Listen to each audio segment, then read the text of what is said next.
যেমনটা দেখতে পাচ্ছ এখানে আমাদের লোকনাথ পুজোর প্রিপারেশান শুরু হয়ে গেছে। আমি ছোট করেই বাড়িতে লোকনাথ পুজো বিয়ের আগেও করতাম। আর আগের বছর হচ্ছে আমার বিয়ের একদম বিয়ের দিন আর তার দুদিন আগে লোকনাথ পুজো পড়ে গেছিলো, যার জন্য আগের বছর আমি লোকনাথ পুজো করতে পারিনি। তো সেটা আমার মনে খুব একটা ক্ষোভই ছিল। এবছর ওই জন্য ও বাড়ি চলে গেছিলাম, গিয়ে ছোট করে লোকনাথ পুজো করেছি। আগের বছর ঠাকুরকে প্রসাদও সেরমভাবে কিছু ভোগ বানিয়ে দিতে পারিনি, সেই ইচ্ছাটাও আমি এবার পূরণ করতে পেরেছি। তো এখানে হচ্ছে ঠাকুরের জন্য লুচি, 5 রকমের ভাজা, সুজি, পায়েস যেটুকুনি পেরেছি সেটুকুনি করেছি। আর সবচেয়ে বেশি হচ্ছে মাই পুরো জিনিসটা হেল্প করেছে আমাকে করে দিতে। মা এখানে বসে বসে সমস্ত কিছু রেডি করে দিয়েছে, আর আমি ছিলাম ঠাকুরের দিকে যেগুলো ছিল সেগুলো হচ্ছে আমি করছি। সমস্ত ভাজাগুলো নামিয়ে নেওয়ার পরে মা এখানে হচ্ছে পায়েসটা বসিয়ে দিয়েছে, সব শেষে পায়েসটা বসালো। আর এই যতক্ষণ পায়েসটা হচ্ছে তোমাদেরকে আমি আরেকটা গল্প বলি। আমার এই লোকনাথ পুজোটা শুরু হয়েছে আমি যখন গ্র্যাজুয়েশন কমপ্লিট করে নিয়েছি। আমার রেজাল্ট বেরোনোর পরে আমার ভীষণ ইচ্ছে ছিল যে আমার বাড়িতে ছোট্ট করে হলেও লোকনাথ পুজো হবে। তো আগে আমার কাছে একটা লোকনাথ ঠাকুরের মূর্তি ছিল, কিন্তু আমার ইচ্ছে ছিল আমি একটা পিতলের একটা মূর্তি কিনবো। তো তখন আমি নিজের টাকা জমিয়ে লোকনাথ পুজোটা আর কি শুরু করেছি ছোট্ট করে। তারপরে আস্তে আস্তে ঠাকুর যেরকমভাবে আমাকে করেছে বা যেরকমভাবে আমাকে হেল্প করেছে সেরকমভাবেই আমি করার চেষ্টা করি। এখানে যেমন দেখতে পাচ্ছ ব্রাহ্মণ দাদু এসে গেছে, পুজো শুরু হয়ে গেছে। আর ব্রাহ্মণ দাদু আজকে অনেক দেরি করে এসছে।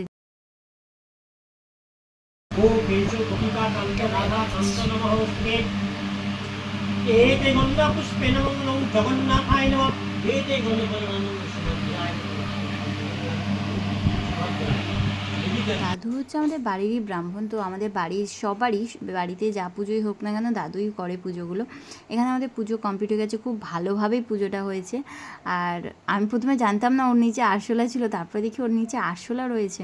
আর আমাদের পুজো হয়ে যাওয়ার পর এখানে মা হচ্ছে হোমের পুরো জোগাড় করে রেখেছিলো, দাদু এখানে হোম করছে, হোমের আর কি কাঠগুলোকে সাজিয়ে রাখছে। সমস্ত পুজোটাই খুব সুন্দরভাবে হয়েছিল আর খুব ভালোভাবে হয়েছিল, যেটা আমার আমার মন খুব খুব হ্যাপি হয়ে গেছিলাম। যেটা আমি আর কি চাইছিলাম, আমি ভাবছিলাম যে আমি এবারও করতে পারবো কি না, কিন্তু ঠাকুর যা চাইলে তো হবেই সেটা। তো এবারও পুজোটা খুব সুন্দর করে হয়েছে।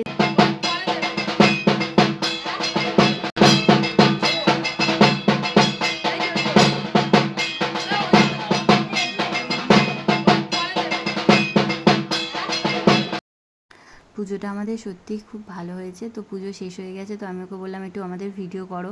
বাইরে দিদিরা বসেছিল, গরমে ঘরের ভিতরে বসা যাচ্ছিল না।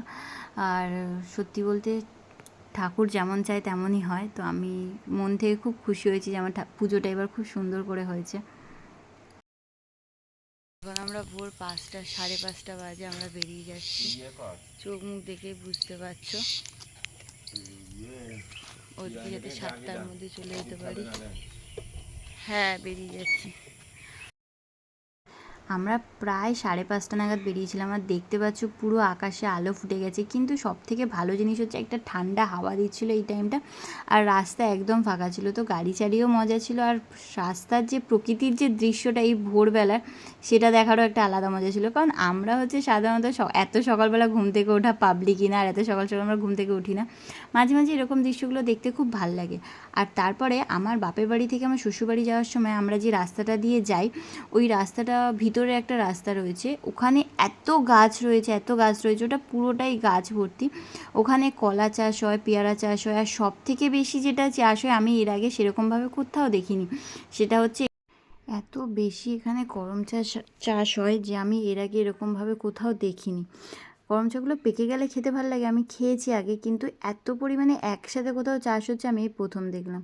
তো আমার ভিডিওটা আজকে আমি এখানেই শেষ করছি। তোমাদের আমার ভিডিওটা দেখতে কেমন লাগলো অবশ্যই লিখে জানিও। তো আজকের মতো সবাইকে টাটা।